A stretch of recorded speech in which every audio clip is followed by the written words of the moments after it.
The stars looked different when you knew they all belonged to someone else's commander. Ginha pressed his face against the cold window of the human patrol ship Defiance. Out there in the black space, millions of worlds spun around distant suns. Most of them flew flags that humans had never seen before. Most of them followed laws that humans had never agreed to follow. "Sir, we're getting a transmission," called Haren from her station. She was young for a tactical officer, but her mind worked faster than the ship's computers. It's coming from Nexus Prime. That's the Galactic Council's homeworld. Jinha turned away from the window. He'd been expecting this call for months. Ever since human ships started exploring beyond their own solar system, the galaxy's older races had been watching, waiting, judging. "Put it through," he said. The main screen lit up with an image that made Jinha's skin crawl. The speaker was tall and thin, with gray skin that looked like old metal. Its eyes were black holes in a face that had never smiled. This was Arbiter Veltar of the Galactic Council, and Jinha had seen its picture in intelligence reports. Commander of the human vessel, Veltar's voice sounded like grinding stone. "I speak for the 12 great races of this galaxy. We have watched your species. For some time now, we have decided that you must be taught the proper way to exist among civilized beings." Ginha felt his jaw tighten. "We're listening. For 10,000 years, war in this galaxy has been governed by the Codex Bellicus, the laws of war. These laws keep conflict civilized. They prevent the horrors that destroy entire worlds. Your species will learn these laws. You will follow them, or you will be removed from existence." The screen changed to show a massive book floating in space. Pages glowed with alien writing that hurt to look at. The Codex contains 847 laws that govern how civilized races wage war. You have 3 of your months to study them. Then you will be tested. "Tested how?" Jinha asked. "The hegemony of Vorth has volunteered to examine your military capabilities.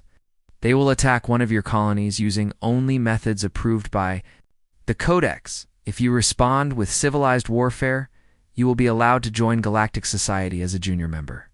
If you use barbaric methods," Veltar's face somehow managed to look even colder, "then every human world will burn until nothing remains but empty space where your species used to be."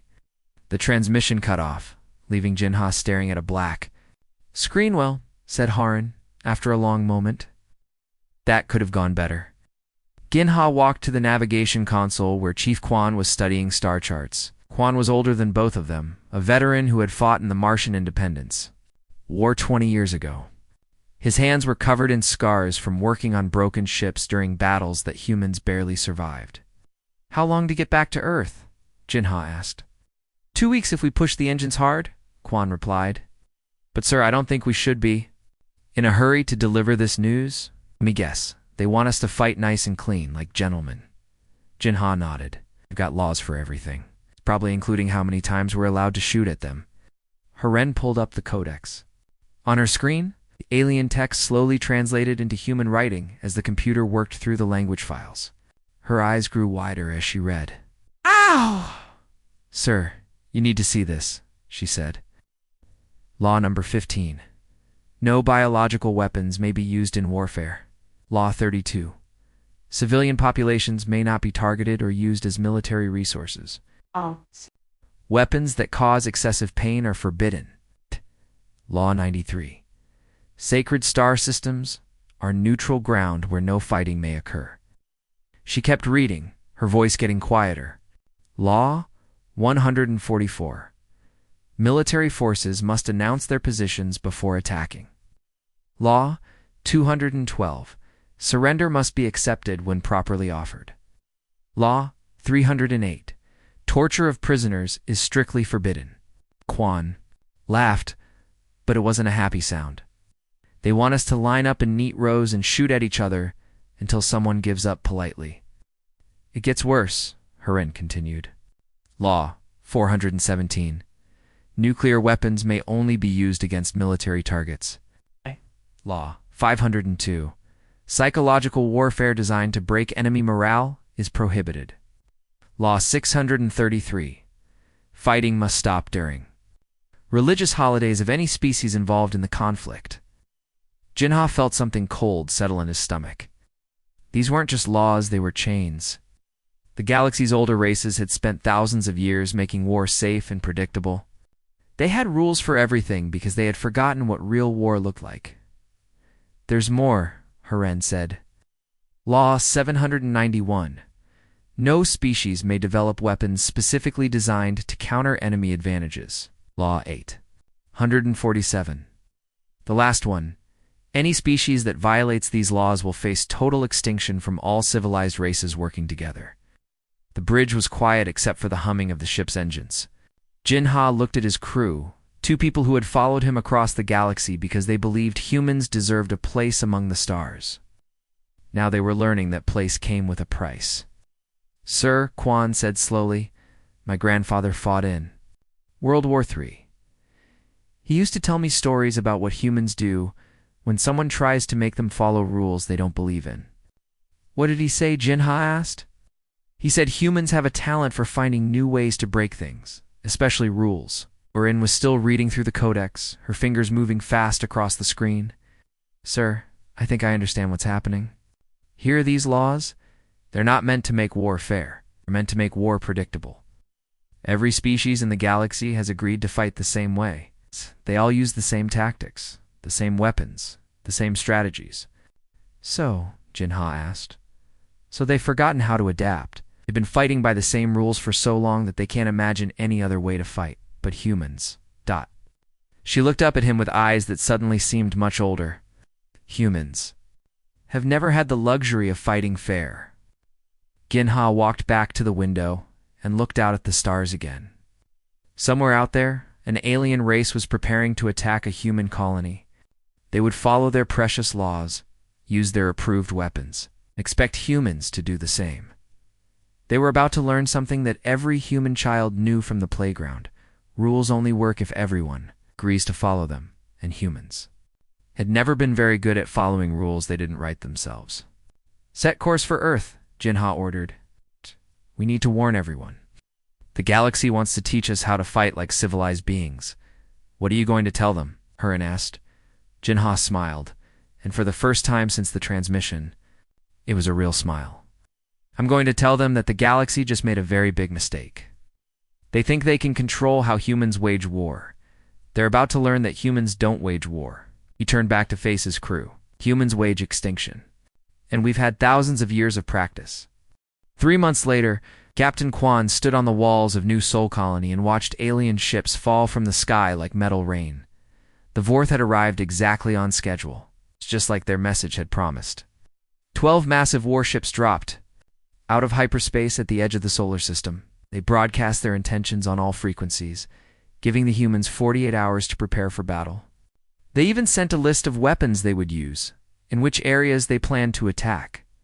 It was the most polite invasion in human history. Their landing in Sector 7, reported Lieutenant Park from the communications center, just like they said they would. 3,000 soldiers in full battle armor. They've set up their command post exactly where their battle plan said it would be. Quan shook his head. After 30 years of fighting, he had seen every kind of enemy. Pirates who attacked without warning, rebels who hid in caves and struck at supply lines, corporate armies that bought their way to victory, but he had never seen an enemy that announced every move before they made it. Sir, called Haren from her mobile command unit. Ass. She had been transferred to New Sol after the Defiance returned.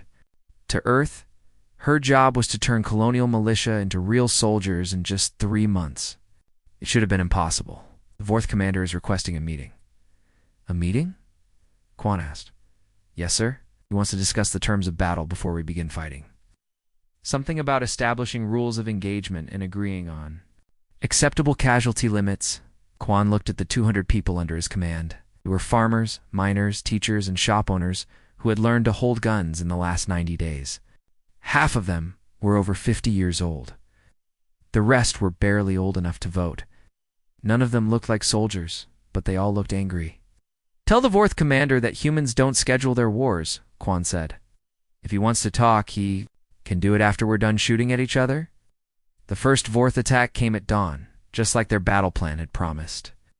Their soldiers moved in perfect formation across the open ground between the landing zone and the colony. They wore bright silver armor that gleamed in the morning sun. Their weapons fired beams of blue light that cut through concrete like paper. It would have been terrifying if the humans had been where they were supposed to be. Instead, the Vorth found empty buildings and silent streets. Their target, the colony's main power plant, had been abandoned. So had the government building, the spaceport, and all the other important locations marked on their invasion map. Phase 1 complete, the Vorth commander reported to his flagship, "We have secured all primary objectives. Beginning Phase 2, occupation and pacification." That was when the shooting started. Mrs. Chen opened fire from her kitchen window with a hunting rifle her grandfather had used to kill deer. She put 3 shots into a Vorth soldier before he could figure out where the bullets were coming from. Then she crawled out her back door and disappeared into the wheat fields behind her. Mr. Kim threw a homemade bomb from the roof of his shop. It was made from farm chemicals and scrap metal, but it blew a hole in the street big enough to swallow a car.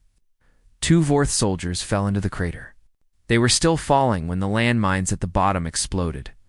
All across New Seoul, the real battle began. Not the clean, organized war the Vorth had planned, but the kind of fight humans had been perfecting since they lived in caves. "Sir, we're taking fire from 17 different locations," reported a Vorth lieutenant. "The enemy appears to be ... everywhere." "That's impossible," the Vorth commander replied. "Our intelligence showed only 200 militia members. We're fighting twice that number." He was wrong. He was fighting the same 200 people. But he was also fighting their children, who ran messages between hidden positions. He was fighting their grandparents who had turned their houses into fortresses. He was fighting their neighbors, who had spent 3 months digging tunnels under the colony streets. He was fighting an entire community that decided not to follow the rules. Heron watched the battle from a bunker 2 miles outside the colony. Her screens showed feeds from hidden cameras placed throughout New Seoul. The Vorth were winning by every measure that mattered in civilized warfare. They controlled all the important buildings. They had superior weapons and armor. Their casualties were lighter than expected, but they were losing the war. "Ma'am," called Sergeant Lee, a former police officer who had become her communications expert. "The Vorth are requesting medical assistance for their wounded." "Are they following the Codex rules for prisoner treatment?" Haren asked. "Yes, ma'am. They're treating our people very well. Clean bandages, pain medication, even calling in their own doctors to help." Horan nodded. The Vorth were doing everything right according to their laws. They were fighting a clean war against an enemy they expected to surrender soon. The problem was that humans had never read the part of the Codex that explained how surrender was supposed to work. "Tell our people to keep fighting," Haran ordered, "and tell them to remember what we practiced." What they had practiced was everything the Codex said not to do. Human fighters didn't wear uniforms, so the Vorth couldn't tell soldiers from civilians. They didn't carry identification, so captured humans couldn't reveal military secrets. Didn't have ranks or command structure, so killing their leaders didn't stop the fighting. Most importantly, they didn't fight to win ground or capture buildings. They fought to make the Vorth afraid. By noon, Vorth soldiers were jumping at shadows. They fired at windows where no one was hiding. They called for backup when children rode bicycles past their checkpoints. They started wearing their helmets even when eating lunch. "Sir," the Vorth lieutenant reported, his voice shaking slightly, "we've secured the colony according to plan, but the fighting isn't stopping." "What do you mean?" the commander asked. "I mean the humans aren't surrendering. Every time we think we've cleared a building, someone starts shooting from it again. Every time we post guards, they disappear. Every time we send out patrols, they come back smaller than when they left." The Vorth commander looked at his tactical display.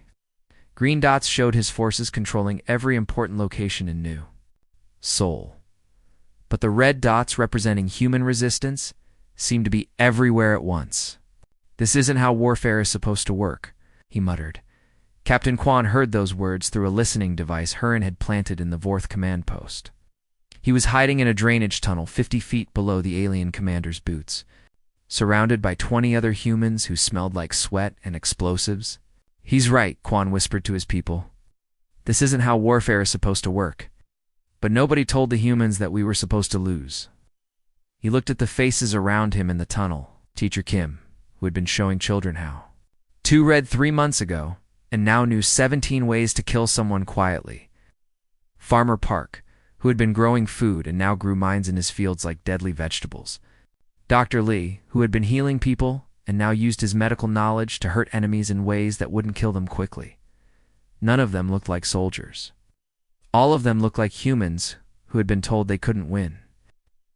Phase 3 begins in 1 hour, Quan said. Remember, we're not trying to beat them in a fair fight. We're trying to make them understand that there are no fair fights when you threaten human families. Above them, the Vorth commander was receiving new orders. From his flagship, the attack on New Seoul was supposed to be a simple demonstration of superior firepower.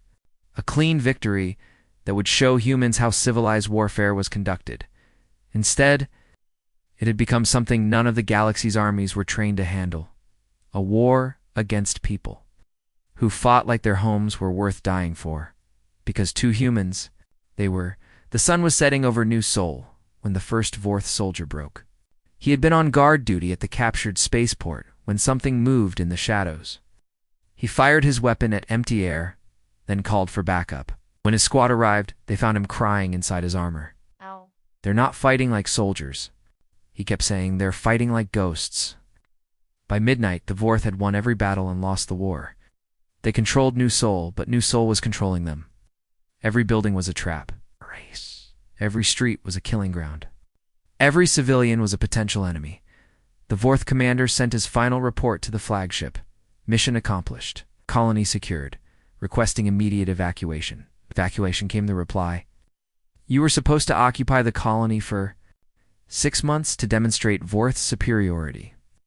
Sir, the commander's voice was barely steady. I don't think my soldiers can survive 6 more hours. 2 days later, the Vorth fleet left human space.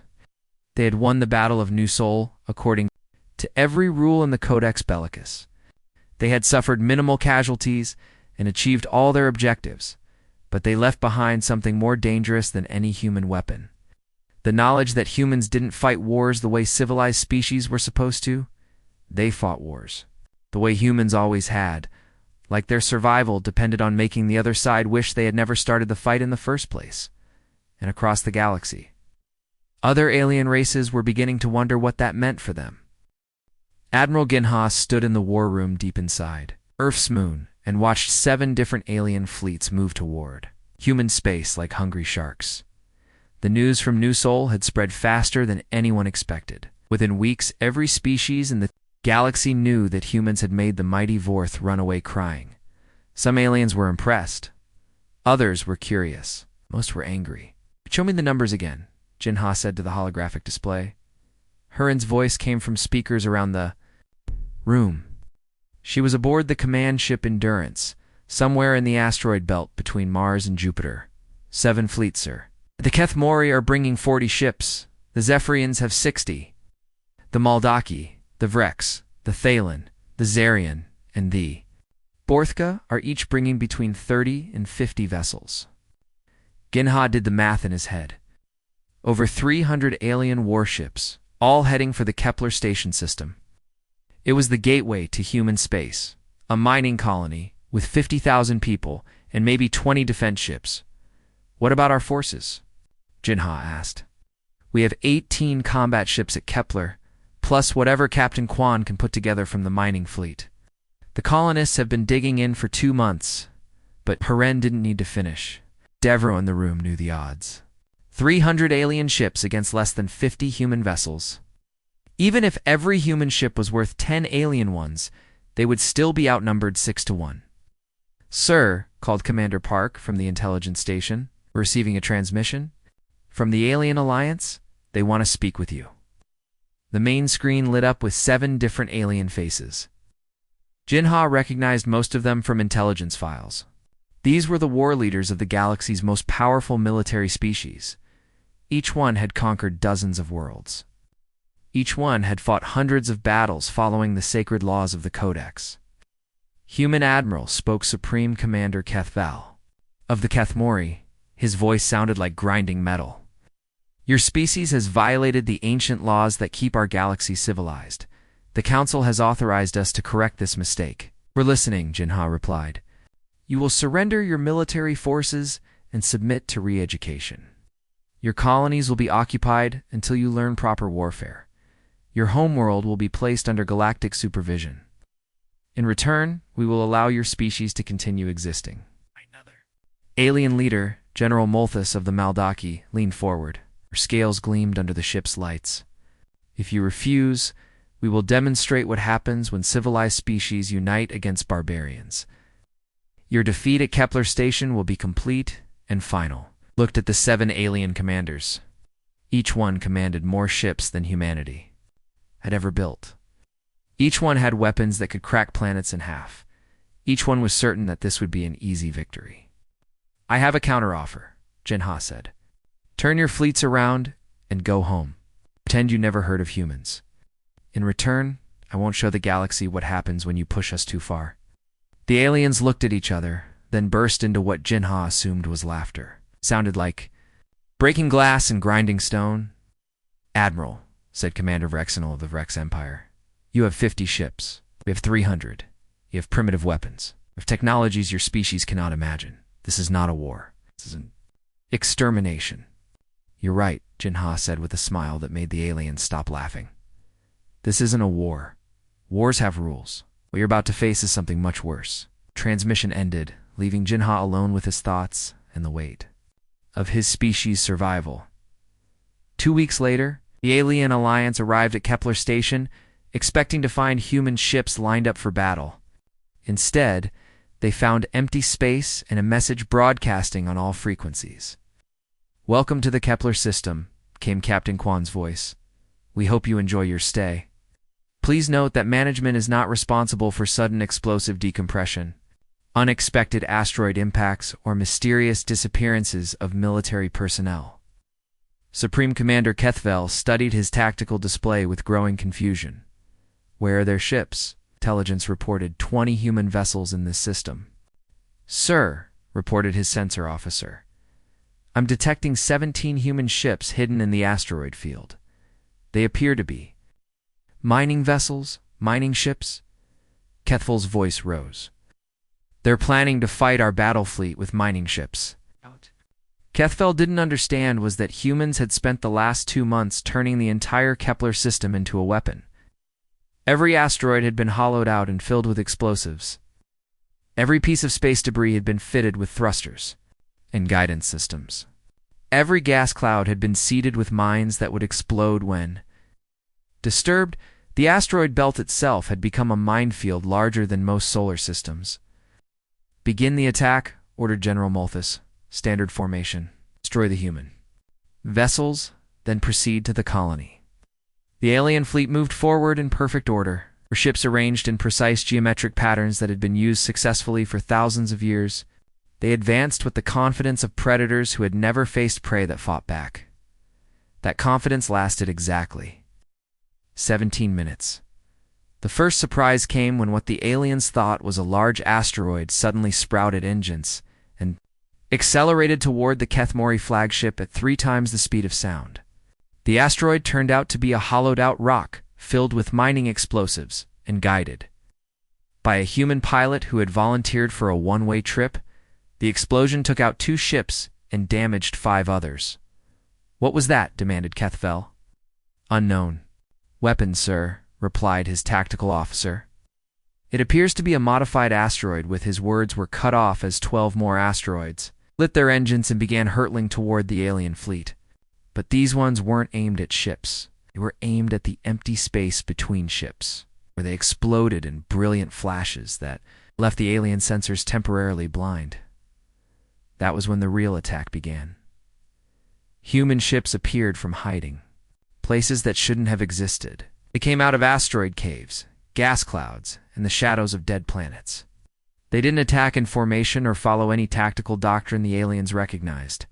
Instead, they swarmed like angry wasps. Captain Kwan led the first wave in a converted mining barge that looked like it had been built from spare parts and held together with prayers. His ship had no armor, no shields, and weapons that had been designed to cut up rocks, not fight battles. But it also had something no alien ship possessed. A human crew that had been told their families would die if they lost this fight. Target their fuel lines, not their weapons, Quan ordered over the radio. Make them leak. Make them burn. Make them afraid to be here. The human ships didn't try to destroy the alien fleet. No, they tried to cripple it. Mining lasers cut through hull plating to damage life support systems. Cargo haulers rammed into alien ships and detonated their own reactors. Survey vessels used their sensors to guide clouds of smart mines that followed enemy ships like metal. Bloodhounds. This is impossible, General Molthus reported to her alliance partners. They're using civilian ships as weapons. They're ramming our vessels. They're fighting with no regard for their own survival. Then destroy them all, replied Commander Vrexenal. Show them what happens when primitives challenge advanced civilizations. But the aliens were learning that advanced didn't mean better. When the enemy refused to follow the rules that made advancement predictable, Harin coordinated the battle from her command ship, hidden deep in an asteroid that had been carved out like a cathedral. Her screens showed the positions of every human and alien vessel in the system. But more importantly, they showed something the aliens couldn't see, the trap closing around them. Phase 2. She announced on the command frequency. Across the Kepler system, mining charges that had been placed months ago began exploding in carefully timed sequences. The explosions didn't target alien ships directly. Instead, they changed the orbits of thousands of asteroids, creating a slowly moving maze of rock and metal that began to squeeze the alien fleet into smaller and smaller areas of safe space. Sir, the Kethmori sensor officer called out in panic. The asteroid field is moving. It's hurting us toward the system center. Kethval looked at his tactical display and felt something he had never experienced in 3 decades of warfare. Fear. The humans weren't just fighting his fleet. They were using the entire solar system as a weapon, forcing his ships into positions where human mining vessels could attack and disappear before his weapons could respond. How is this possible? He whispered. The answer came from Captain Quan's voice over the open channel. You spent 1,000 years learning to fight wars. We spent 1,000 years learning to survive them. There's a difference. Die. The end of the first day, the alien alliance had lost 30 ships. The humans had lost 47. By any measure of civilized warfare, the aliens were winning. But they were also trapped in a solar system that was actively trying to kill them, fighting an enemy that treated every ship loss as a successful trade, and facing tactics that violated every law of war they had ever learned. Most importantly, they were beginning to understand that humans didn't fight to win battles. They fought to make their enemies wish they had never started the fight in the first place. On the second day, Supreme Commander Kethvel sent a message to the Galactic Council. The humans are not fighting like a civilized species. The message from the Galactic Council arrived while Ginha was watching human colonies burn. On his command screen, 12 worlds glowed red as alien fleets turned them into glass and fire. The Council had made their decision. If humans wouldn't follow the laws of civilized warfare, then humans would be erased from existence completely. Sir, called Lieutenant Kim from the communications station. Priority transmission from Nexus Prime. It's marked as a final ultimatum. Jinha accepted the call. Arbiter Veltar's face appeared on screen, but something had changed. The alien's black eyes now held a cold fury that made Jinha's skin crawl. Human Admiral Veltar's voice was like breaking ice. Your species has corrupted the sacred order of galactic warfare. You have shown other races that our laws can be ignored. This cannot be allowed to continue. Behind Veltar, Ginha could see the crystal halls of Nexus Prime filled with alien representatives. Hundreds of species that had followed the Codex. For thousands of years, all united in their anger at humanity. The Council has voted, Veltar continued, complete extinction. Not just your military forces. Not just your colonies. Every human in the galaxy will be hunted down and destroyed. Every world you have touched will be sterilized. Every ship you have built will be melted down. When we are finished, the universe will forget that humans ever existed. The screen changed to show images of the galaxy's most terrible weapons being prepared. Planet crackers that could split worlds in half. Quantum bombs that would make entire solar systems disappear. Bioweapons that would turn the air itself into poison. You have 72 hours to surrender unconditionally, Veltar said. If you do not, every human world will burn until nothing remains but empty space and the memory of why species should obey the laws of civilized beings. The transmission ended. Ginha stood alone in his command center, surrounded by screens showing the death of his species. 12 colonies were already gone. Earth's defenses were being overwhelmed by weapons that could melt continents. The moon base where he stood would be discovered and destroyed within days. For the first time since the war began. Ginha wondered if humanity had finally pushed too far. Sir, Harn's voice came from the speakers. She was somewhere in deep space aboard the Endurance, one of the last human ships still fighting. I'm receiving your bio readings. Your heart rate is elevated. You all right, Jin? Almost laughed. Huayan could analyze the tactics of 7 alien species at once, but she's still worried about his health during the end of the world. Fine, he said. What's our status? Bedharin replied with her usual honesty. We have maybe 200 ships left scattered across 40 systems. The aliens have over 2,000 vessels hunting us down. Earth's orbital defenses will fall within 18 hours. After that, she didn't need to finish. After that, 6 billion humans would die. And the species that had crawled out of caves to reach the stars would be nothing but space dust and bad memories. Sir Heron continued, her voice suddenly different. I need to ask you something. You prepared to authorize the Terra Protocol? Jinha felt his blood turn cold. The Terra Protocol was Harin's final gift to humanity, a plan so terrible that they had hoped never to use it. It wasn't designed to win the war. It was designed to make sure that if humans died, they wouldn't die alone. How many? Jinha asked quietly. Conservative estimate? 40% of all intelligent life in the galaxy. Realistic estimate? 60%. You're unlucky. And the cascade effect spreads further than predicted. Maybe 80%. Closed his eyes. The Terra Protocol would save humanity by destroying most of the galaxy. It was the ultimate violation of every law of war, every principle of civilization, every rule that separated thinking beings from monsters. It was also the only way to make sure human children would grow up free. Do we have everything in place? He asked. Yes, sir. For the last 6 months, our sleeper agents have been positioning themselves throughout alien space. They've infiltrated weapons factories, power plants, communication networks, even the council chambers on Nexus Prime, every major world, every important facility, every choke point in galactic civilization. Harin paused. Sir, most of these people volunteered knowing they would never come home. They're waiting for your order to sacrifice themselves so that humanity might survive. Jinha thought about Captain Quan, probably dead in the ruins of Kepler Station. He thought about the colonists on New Sol who had learned to fight like demons to protect their families. He thought about the millions of humans who had never asked for this war but were dying in it anyway.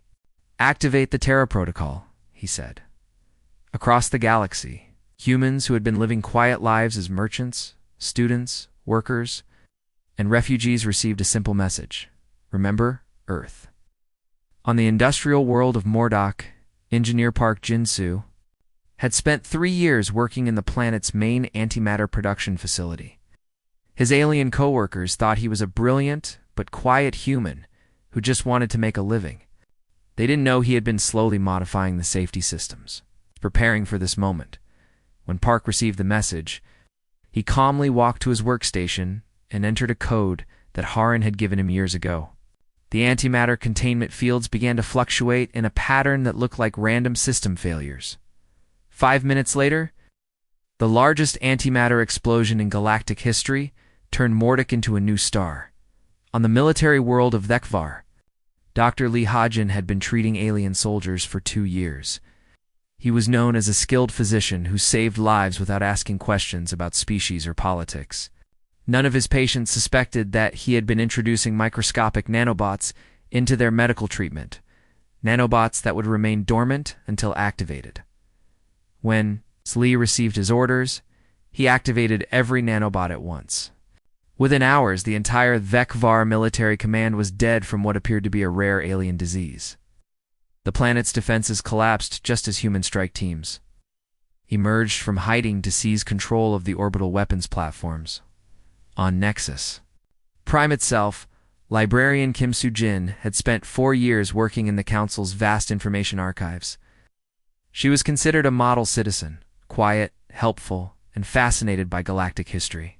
The alien scholars she worked with had no idea that she had been memorizing the location of every important facility, every secret installation, every hidden weakness in the Council's power structure. When Kim received her signal, she didn't sabotage anything. Instead, she transmitted everything she had learned to human forces throughout the galaxy. Within minutes, every secret the Galactic Council had kept for thousands of years was being broadcast on open channels. But Kim's most important discovery was the location of the Codex Vault, the central facility where the original laws of war were stored and maintained. She had learned that the Codex wasn't just a book. It was a living quantum computer that controlled the weapons systems of every civilized species in the galaxy, and she had learned how to reprogram it. Heron coordinated the Terra protocol from her command ship as human sleeper agents struck simultaneously across 50 worlds. Each attack was perfectly timed, each target carefully chosen to create maximum chaos with minimum human casualties. Status report, Jinha demanded. Antimatter cascade on Mordok successful. Their entire industrial fleet is gone. Illogical. Weapon deployed on Thakvar. Their military command is eliminated. Information warfare on 17 different worlds. Their communication networks are compromised. Haran paused. Sir, we're receiving surrender requests from 12 different species. They want to negotiate. No negotiations, Jinha replied. They wanted to exterminate us. They get to learn what extinction feels like. On her screens, Haren watched as the carefully ordered galaxy began to collapse. Alien worlds that had known peace for centuries suddenly faced human attack teams that fought without mercy or rules. Species that had grown soft under the protection of galactic law discovered what happened when law no longer applied. But the real masterstroke was yet to come. Sir Heron reported, Kim Soo-jin has reached the Codex Vault. She's ready to begin the final phase. Ginha took a deep breath. What they were about to do would change the galaxy forever, would break every rule that had kept civilization stable for 10,000 years. It would turn the very laws that governed warfare into weapons against those who had written them. Do it, he ordered. On Nexus Prime. Kim Soo-jin placed her hands on the quantum interface that controlled the Codex Bellicus. For thousands of years, this machine had enforced the laws that kept galactic warfare civilized. It had prevented the kind of total destruction that primitive species inflicted on each other. Now it would become the instrument of that destruction. Kim entered the virus that Haren had designed, a program that would turn every law in the Codex into its opposite. Species that had built their militaries around following the rules would suddenly find their own, weapons turning against them. Virus uploaded, Kim reported. The Codex is rewriting itself. Estimated time until full system penetration, 6 hours. Ginha smiled grimly. In 6 hours, every alien weapons system in the galaxy would be under human control. The species that had tried to exterminate humanity would find themselves defenseless against the very laws they had used to oppress others. The galaxy burned for 3 days. Admiral Jinha, from his command center as the carefully ordered civilization that had existed for 10,000 years, collapsed like a house of cards in a hurricane. On his screens, alien worlds that had never known fear were learning what it meant to fight for survival. The Codex virus had spread faster than anyone expected. Every alien weapon system, every defense grid, every orbital platform that had been built to follow the laws of war was now under human control. Species that had spent centuries perfecting civilized warfare found themselves helpless against their own technology. Status report, Jinha called to Haren. The Kethmori home fleet has surrendered after their own weapons turned on them, Harin reported from her position aboard the Endurance. The Maldaki are requesting immediate ceasefire terms. The Vrex Empire is gone, sir. Their capital world's defense system destroyed their own cities. Jinnah nodded grimly. The Terra Protocol was working exactly as designed, but the cost was higher than even he had imagined. Human casualties? He asked. Minimal, sir. Most of our sleeper agents completed their missions and escaped. Captain Quan is alive. We found him leading survivors on Kepler Station. The colony held out longer than anyone thought possible. For the first time in months, Jinnah allowed himself a small smile. Quan was too stubborn to die in someone else's. War, sir, Harin continued. We're receiving transmissions from across the galaxy. 17 species have offered complete surrender. 23 more are requesting negotiation terms. The rest, ... double quotes. She paused. The rest are asking what humans want. Jinnah looked out at the stars that had once belonged to others and now belonged to no one. Perhaps they belonged to everyone. He wasn't sure there was a difference anymore. Me through to all galactic frequencies, he ordered. Within minutes. Every functioning communication system in the galaxy was carrying Jinnah's voice to billions of alien ears. On worlds where the local government had collapsed, on ships where crews had mutinied against their officers, in refugee camps where entire species huddled together and tried to understand how their ordered universe had become chaos in less than a week. People of the galaxy, Jinnah began, using the word people instead of species for the first time in any human diplomatic contact. 6 months ago, you told us that we had to follow your laws or be destroyed. You said our way of fighting was barbaric. Said we were too primitive to exist alongside civilized beings. I paused, letting his words sink in across 1,000 worlds. You were right. We are barbaric. We are primitive. We fight like animals when our families are threatened. We break every rule that gets in our way. We burn down entire civilizations rather than kneel to anyone who thinks they can control us. On Nexus Prime, the few surviving members of the Galactic Council listened in their emergency bunker. Arbiter Veltar's hands shook as he realized that the human was not offering terms of surrender. He was explaining why there would be no mercy. But you made one mistake, Jinnah continued. You thought that being civilized made you strong. Yes. Thought that following rules made you safe. You forgot that rules only work when everyone agrees to follow them. And humans never agreed to your rules. Across space, alien listeners heard something in the human's voice that chilled them more than any threat. Satisfaction. The humans had not just survived their attempted extermination, they had enjoyed fighting back. So here are the new rules, Jinnah said. There are no rules. The strong take what they can hold. The smart survive longer than the stupid. The brave inherit the stars. Anyone who doesn't like this arrangement is welcome to try changing it. He leaned forward, his voice growing colder.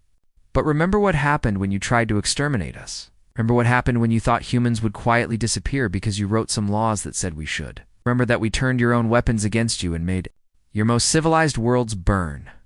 The transmission cut to images of the galaxy's former great powers. The Kethmori home fleet, destroyed by their own guns. The Maldaki capital, abandoned after their defense systems targeted their own cities. The ruins of Nexus Prime, where the crystal halls of the Galactic Council had been shattered by weapons that once protected them. This is what happens when you threaten human families, Jinnah said. This is what happens when you try to make us follow laws we didn't write. This is what happens when you forget that some species will burn the entire galaxy down rather than live on their knees. On the mining world of Kepler Station, Captain Quan sat in the ruins of what had once been a peaceful colony. Around him, human survivors were already rebuilding.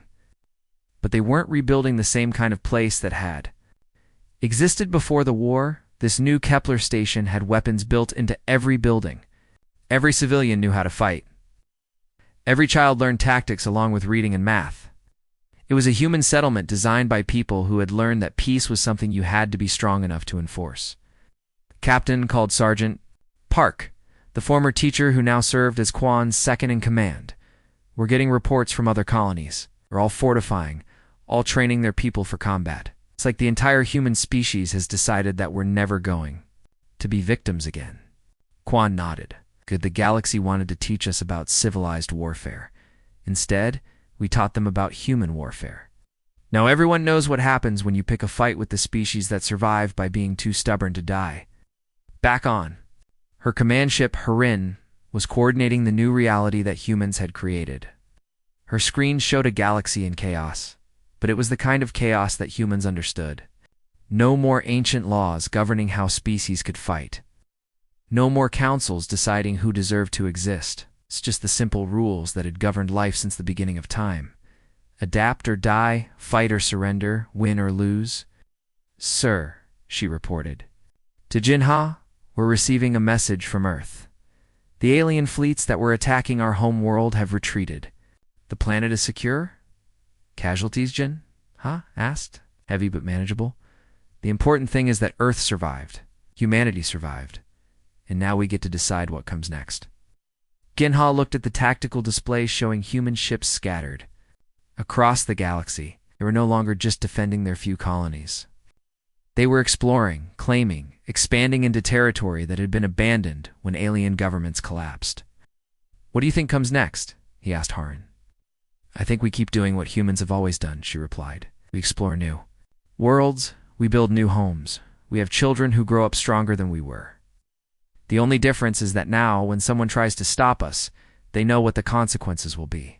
3 months later, Ambassador Kim Soo-jin stood in what had once been the council chambers on Nexus Prime. The crystal halls were cracked and broken, but they were being repaired by human engineers who had very different ideas about how galactic government should work. The few alien species that had survived the collapse were sending representatives to discuss the new reality. They came not as conquerors or judges, but as neighbors, hoping to coexist with the species that had redefined what power meant in the galaxy. The human representative will see you now, Kim announced to a group of alien diplomats who looked nothing like the proud conquerors, who had once threatened humanity with extinction. They filed into the chamber where Ginha waited, no longer an admiral fighting for survival, but the de facto leader of a galaxy that humans had broken and were now rebuilding in their own image. Gentlemen, Jinha said, using the most polite term he could think of. Let's talk about the future. But first, let me make something clear. Humans didn't want to rule the galaxy. No. You forced us to conquer it by trying to destroy us. Now that, we have it. We're going to do things our way. He gestured to the broken crystal around them. Your old system was based on the idea that war could be civilized, controlled, made safe for everyone involved. Our system is based on the idea that war is what happens when civilization fails. And the only way to prevent it is to be too dangerous. To attack, one of the alien diplomats, a Kethmori general whose fleet had surrendered without firing a shot, raised a tentative hand. What does this mean for our species? What does this mean for galactic civilization? Ginha smiled, and for the first time since the war began, it was not a cold or threatening expression. It was the smile of someone who had fought impossible odds and won. It means you get to learn what humans learned a long time ago, he said. That civilization isn't about following rules, someone else wrote. It's about being strong enough to protect the people you care about, smart enough to build something worth protecting, and brave enough to fight for it when someone tries to take it away. He stood up, looking out through the broken crystal walls at the stars that now belonged to a species that had crawled out of caves and decided the universe owed them nothing. Welcome to the human galaxy, Ginha said. Try not to forget how you got here? Outside, human ships moved between the stars like they had always belonged there, carrying colonists and explorers and children who would grow up in a universe where being human meant never having to kneel to anyone the galaxy had. Tried to teach humanity about the laws of war.